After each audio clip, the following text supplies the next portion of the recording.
10-এ নিয়ে গেছিল দিনের বেলায়, দিনের 10/10/2016 তারিখ।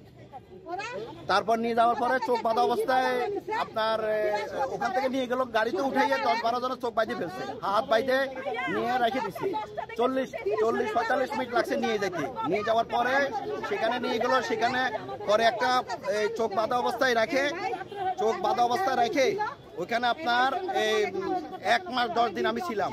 খানা দানা অনেক কষ্ট করে, আর যে জুলুম অত্যাচার করে, হাত দুটো এইভাবে বাইতে রাখে, আর আপনার চোখ উঠতে যায়। অনেকের এখানে পোকা পড়ে গেছে মাথায়, যেটা গামছা দিয়ে বাঁধে, এখানে অনেক পোকা পড়ে। এখানে প্রশাসনের সব লোকে জানে। এই যে র্যাব সবচেয়ে বেশি জঘন্যতম কাজ করছে র্যাবে, আর এই কাজগুলো হচ্ছে র্যাবের ডিজি থাকা অবস্থায়, বেনজির থাকা অবস্থায় কাজগুলো হয়েছে। এই বেনজির থাকা অবস্থায় এই ধরনের কাজগুলো বেশি হয়েছে। এই জন্য আমরা ন্যায় বিচার পাই নাই, আমরা বিচার করতে পারি নাই।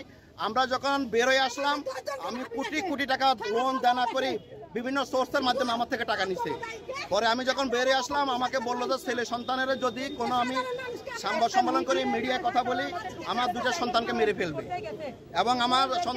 ফেলবে, এবং আমাকে একদম গুম করে ফেলবে। হ্যাঁ, এখন যে বিষয়টা হলো যে আমরা যেহেতু তত্ত্বাবধায়ক সরকারের উপদেষ্টা আসছে, আমরা এই অন্তর্বর্তী সরকারের কাছে জোরদারভাবে এই অন্যায় জুলুমের বিরুদ্ধে আমরা বিচার চাচ্ছি, এবং এটার একটা সুষ্ঠু সমাধান করে দেব। আমরা কি অপরাধ ছিল আমাদের? আজকে প্রশাসন আছে, আইন আদালত আছে, কোর্ট কাছারি আছে, কেন ওখানে গুম করে রাখবে, কেন ওখানে অপহরণ করে রাখবে? এবং তার বিনিময়ে এক একজনকে আপনার 10 কোটি, 20 কোটি, 100 কোটি টাকাও নেয়। যেমন আমাকে কয়েক কোটি টাকার বিনিময়ে আমাকে বের হওয়া লাগছে। তাও নাইলে কি, তাও সে বিভিন্ন ধরনের জুলুম অত্যাচার। আমি 90 কেজিতে গেছি, বের হয়েছি তখন 60 কেজি ওজন হইলাম।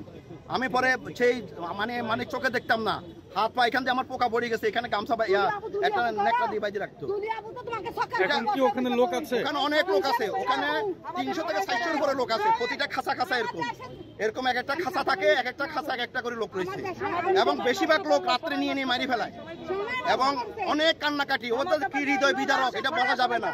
কেউ যদি না যায় সেখানে কল্পনা করতে পারেন। আমি 1 মাস 2 দিন থাকছি, মানে আমার 100 বছরের সমান। এবং আমাকে যা ওখানে রাখছে যতগুলো লোক, অনেক লোক রাত্রে নিয়ে মারি ফেলায়। এবং আমি যদি আমাকে কয়েকবার ওযু করাইছে, কলমা পড়াইছে, শেষ ইচ্ছা কি, খাবার ইচ্ছা কি, মনে কি চায়, লাশ কোথায় দেবো, এইভাবে সবসময় এইভাবে টর্চারিং করতো। আপনার নাম কি? আমি লেক্সাস গ্রুপের চেয়ারম্যান, আমার নাম আলাজমডি বেলাল হোসেন। আমি ব্যবসা বাণিজ্য করি। আমার সাথে এক আর্মির মেজরের ব্যবসা বাণিজ্য নিয়ে কন্দল ছিল, মেজর সাজ্জাদ, গুলশান নিকেতনে থাকে। এই মেজর সাজ্জাদের নেতৃত্বে এই কাজটা করাইছে। এটা মেজর সাজ্জাদের নেতৃত্বে র্যাব দিয়ে কাজটা করানো হয়েছে। আমি ল্যান্ডে ব্যবসা করি, ফ্ল্যাটে ব্যবসা করি, ঠিকাদারি কাজ করি, আমরা ব্যবসা বাণিজ্য করি। লেক্সাস নাকি লেক্সাস। এই যে আমার যে এভিডেন্স গুলো, আমি যখন ছিলাম, আমাদের সাংবাদিক বাইরে একমাত্র হেল্প করছে, কাউকে আমরা পাই নাই। এই যে দেখেন, বিজনেস মিসিং আলাজমডি বেলাল হোসেন, ম্যানেজিং ডিরেক্টর। এই যে দেখেন, আমার সমস্ত জাতীয় পত্রিকা, যুগান্তর, এই যে প্রথম আলো, এই যে ইত্তেফাক, এই যে সমস্ত জাতীয় পত্রিকা, একমাত্র শুধু সাংবাদিকেরাই। আমি বের হয়েছি, মানে কি, আমি 10/10/2016 তারিখ 12টা 45 মিনিটে কল্যাণপুর থেকে নিয়ে যায় বাস স্ট্যান্ড থেকে, এবং সেটা 1 মাস 2 দিন যাওয়ার পরে তারপরে একটা সত্য সাপেক্ষে বলছে যে মিডিয়ার সামনে অস্ত্র, শটগান, ইয়াবা দিয়ে, নাইলে মাদক দ্রব্য দিয়ে মিডিয়ার সামনে আনবে, আর নাইলে তার জীবন ভিক্ষা দিতে হবে। জীবন ভিক্ষার বিনিময়ে আমার কাছে 10 কোটি টাকা চাইছে। যে আমার কাছে টাকা পয়সা ছিল না, আমার ফ্যামিলির মাধ্যমে, সোর্সের মাধ্যমে কিছু টাকা ওইভাবে দিই। পরে আমি বের হইও তারা তাদের পরিচয় গোপন রাখে, বিভিন্ন লোকের কাছে আমি এইভাবে টাকা পরিশোধ করি।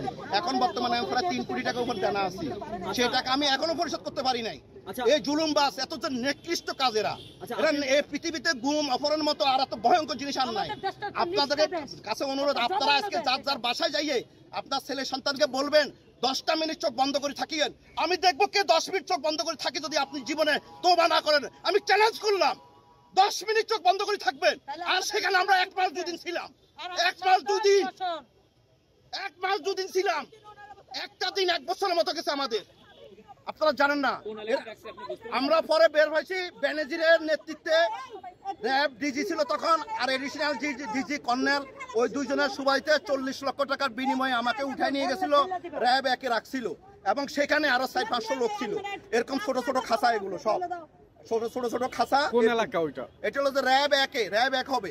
র্যাব 1 এবং ভয়ঙ্কর জায়গা, ওইখানে কোনো আলো নাই, বাতাস নাই, প্যান নাই, মানুষটাই জন নাই, কিচ্ছু নাই, কোনো খাবার নাই। একটু একটু আপনার খাবার দেয়, সকালে যদি দেয় 2টা রুটি খাইলে সারাদিন ঘুম আসে, সারাদিন ঘুমাবেন। আবার আপনি রাত গেল নাকি দিনগুলো আপনি বলতে পারবেন না, এবং রাত গেল নাকি দিনগুলো আপনি বলতে পারবেন না যে আজকে কি বার, এখন কি হয়েছে।